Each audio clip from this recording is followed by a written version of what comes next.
Bien, amigas, estamos de regreso y aquí en el segmento con temas judiciales, y el día de hoy nos está visitando ya el abogado Victorino Fernández. Él está con nosotros.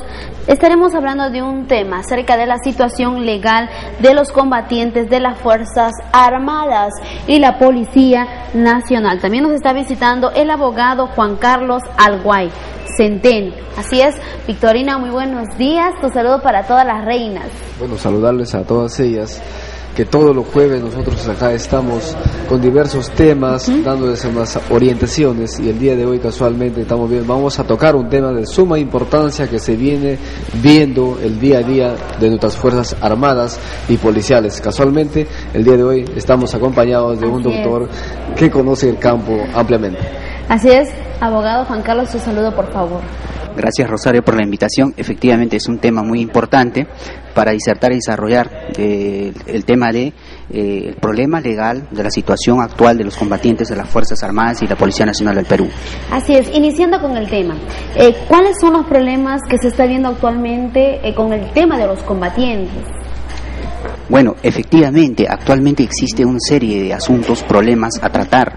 Uno de ellos es que los combatientes de las Fuerzas Armadas que han ido a combatir a zona de emergencia en defensa de la patria, ya sea en todo caso en acción de armas, propiamente dicho en acciones bélicas, resultan heridos, muchas veces mutilados, en otras oportunidades a veces regresan sin vida, y bueno, estas personas se encuentran en abandono moral y material.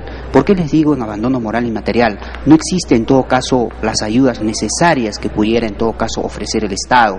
Resulta que una persona se presenta en forma voluntaria, por ejemplo los que sirven en forma voluntaria al Estado, y se presentan con todas las facultades mentales y físicas en aptitudes, ¿no?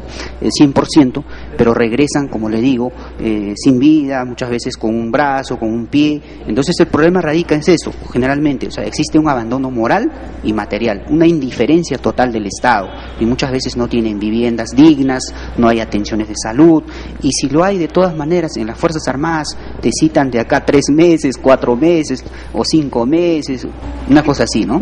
Bueno, en el caso de que, como conversábamos en interno, nos hacíamos muchas preguntas, porque es un tema de verdad que se está viendo y es un tema alarmante, ver personas o aquellos combatientes que puedan dar su vida, y vemos que a causa de eso hay personas que están siendo accidentadas. En el caso de que una persona ha pasado este problema y ahora tiene familiares, ¿cuáles son los beneficios para ellos? Bueno, en el supuesto de que las personas combatientes de las Fuerzas Armadas en ejercicio propio de la acción bélica resulten, por ejemplo, con una invalidez total y permanente, ese es el primer supuesto, y por lo tanto no estaría apto para el servicio activo en su profesión, en su especialidad. Primer supuesto. El segundo supuesto, en aquellas personas que también regresan sin vida, o sea, de todas maneras ya de repente caídos en acción de armas. Entonces, estas personas tienen, por ejemplo, una pensión de invalidez de vitalicia, de por vida, ¿no?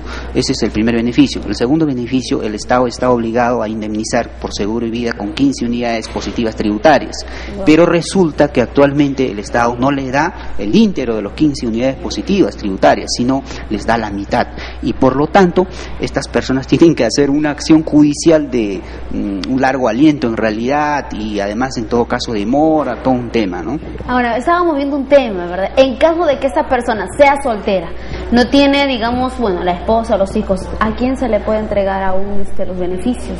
Bueno, en el supuesto de que el combatiente fuera soltero y no tuviera herederos forzosos, llámese en todo caso su esposa, sus hijos, pasaría estos beneficios y todo lo que hubiera por expreso mandato de la ley, en este caso a su familia directa, que sería su papá o su mamá. Okay.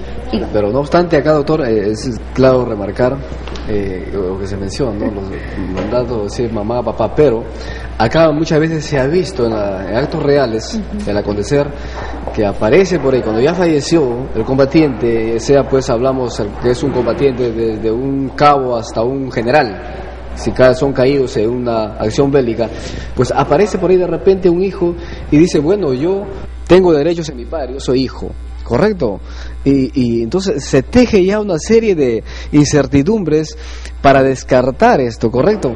Entonces, ¿cuál es el paso a seguir, por ejemplo, en este campo, para determinar definitivamente que verdaderamente es un hijo, y cuál es el proceso para que obviamente la beneficiaria o beneficiario sea, tenga acceso a ese beneficio que le corresponde de acuerdo a la ley?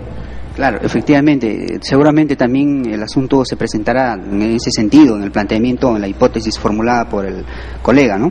Frente a ese hecho seguramente ya se tendría que judicializar en realidad, o sea, es un tema que tendría que probarse en un proceso propiamente dicho, hasta inclusive de repente con medios probatorios, con ADN, todo un tema, ¿no? Porque será fácil de aquella persona que diga, no, también ha estado conmigo y por lo tanto, N cosas, ¿no? Entonces, para salir de esta incertidumbre, seguramente tiene que haber una estación probatoria en un proceso judicial. ¿Y ahora quiénes hacen esta investigación? ¿Quiénes se encargan de hacer?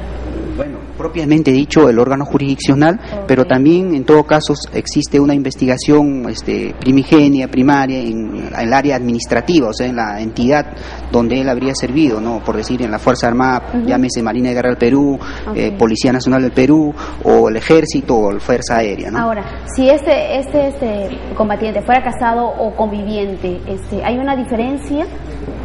Bueno, actualmente ya el Tribunal Constitucional ha desarrollado sobre ese asunto en que, sobre todo para efectos pensionarios, claro, para otros efectos efectivamente entre conviviente y casados hay mucha diferencia en temas legales a desarrollarse, ¿no? Que son materia, no es otra materia del tratamiento, ¿no? Pero en temas pensionarios ya el Tribunal Constitucional ha desarrollado el criterio de que correspondería a la conviviente, pero esa convivencia tendría que acreditar, o sea, tendría que haber en todo caso permanecido en un mismo hotel, haber compartido, todo un tema de la convivencia o los actos propios de un matrimonio, ¿no? Ok, aquí tenemos una pregunta, dice, ¿los padres tienen beneficios en caso del fallecimiento de sus hijos que son víctimas? Sí, efectivamente sí tienen beneficio, como si en todo caso serían los únicos herederos universales, siempre que no exista en todo caso hijos o esposa, siempre que no exista hijos o esposa, correspondería a los padres acceder a este beneficio. Ahora, ¿hasta cuándo pueden tener acceso, digamos, la esposa del fallecido, ¿no? En caso que ella vuelva a casarse, ¿va a seguir recibiendo los beneficios? Ese es un tema interesante, Rosario, que tú mencionas. Si la esposa va a recibir la pensión, ¿hasta cuándo? ¿Cesa la pensión de la esposa?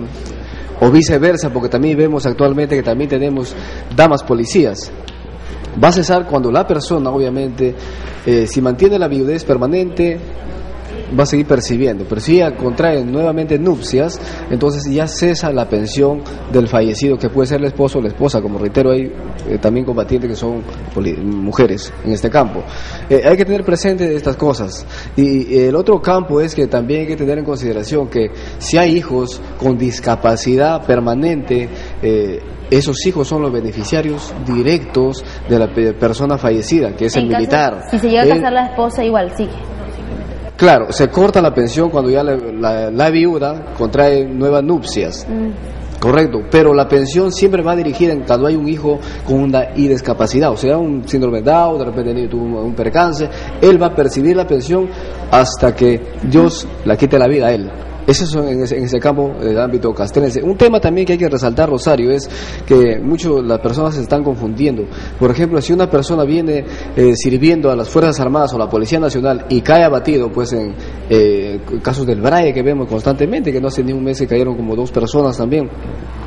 Probablemente algunos salen de la escuela y tienen meses sirviendo y otros tienen años sirviendo. Ahí vemos una diferencia. ¿Cuál es la diferencia? ¿Correcto? O hay igualdad, ¿no? O hay igualdad. Creo que, doctor, este tema quisiéramos que nos ilustre un poco más. ¿Cuál es la igualdad? ¿Hay igualdad? ¿No hay igualdad? ¿Cuál es el proceso a seguir? ¿Cuáles son los mayores beneficios que tienen cada uno de ellos? Claro, efectivamente existe una diferencia en el tema de grados, por decir, ¿no? No será, por decir, el monto de la pensión aquel que es un personal de servicio, por decir, con grado de grumete o soldado o de recluta, ¿no? Con un personal que habría en todo caso, por decir, ostentado un grado de teniente, un alférez o técnico, ¿no? Entonces hay diferencia respecto a los grados, pero en el tema de la indemnización de la 15 unidades impositivas, ya la norma establece que sin diferencia a algunos le corresponde. Es más, me estaba olvidando también uno de los beneficios importantes para estas personas que han servido y en acción de armas habrían caído en el ejercicio de su función. Les corresponde, por ejemplo, al Estado adjudicar una vivienda gratuita, que la norma ya establece taxativamente, pero resulta que hasta la fecha no han adjudicado a ningún beneficiario a partir de desde 1992. Desde 1992. Entonces existe, por ejemplo, como le decía, un abandono material, ¿no? Hay personas que están en un abandono, en una vivienda no adecuada, y en realidad hay una indiferencia total del Estado. No solo es el recibir la pensión, pero muchas veces la pensión no cubre todas las necesidades de un inválido, ¿no? Por decir que tiene que movilizarse en silla de ruedas, tiene que hacer sus tratamientos, tiene que hacer sus terapias, todo un asunto. Entonces, en realidad, tal vez la pensión de viudez o la pensión de invalidez que recibiría estos beneficiarios no cubriría todas las necesidades que existen, ¿no? Ok, de verdad es un tema muy amplio. Bueno, en esta oportunidad vamos allá a poder terminar porque en televisión es muy rápido. Me gustaría en este momento, para que puedan dar sus números de contacto, o de repente también, abogados, su mensaje para todos aquellos policías que de repente ahorita, hoy en día, están en casa y no hacen ningún trámite. Bueno, felicitarle a todas las personas que de todas maneras están en las Fuerzas Armadas y la Policía Nacional, porque hay que tener valor y coraje para vestir el uniforme y sobre todo también, en todo caso, defender con honor y lealtad y todos los demás principios que ha enseñado en la escuela al país, ¿no? Y los que en todo caso están en un abandono moral, con una diferencia total de parte del Estado, no duden de comunicarse con nosotros al 99-111-0080, gustosamente, en todo caso, si estaremos al servicio. Bueno, Rosario, yo lo que quiero decir es desde la cabina de acá del Canal 49 a nuestras autoridades, que no olvidemos pues de nuestros valerosos soldados, valerosos policías que se van a dar su vida ponen el pecho por nosotros, por todos nosotros, por el bienestar de la población, en lo cual que no se deben olvidar, se debe atender, porque hay muchas personas, como mencionaba el doctor, que se encuentran mutilados de un brazo o una pierna, que es penoso verlos a ellos, que estén sufriendo y estén reclamando un justo derecho. Así es. En lo cual se lo dice a ellos que nosotros estamos prestos de servirlos, de apoyarlos a esas personas que necesitan nuestros servicios. Nos pueden contactar al 9961230007. Okay. Muchísimas gracias entonces por la participación del abogado Victorino y el abogado Juan Carlos. Bien, amigas, en esta oportunidad también ya estamos con el segmento de salud, y en esta mañana estará con nosotros nuestra amiga Isabel con el doctor Romer. Así que este tema está muy interesante acerca de la diabetes en pacientes que tienen algún problema de la vista. Así que en esta mañana queremos ya dar pase a nuestra amiga Isabel.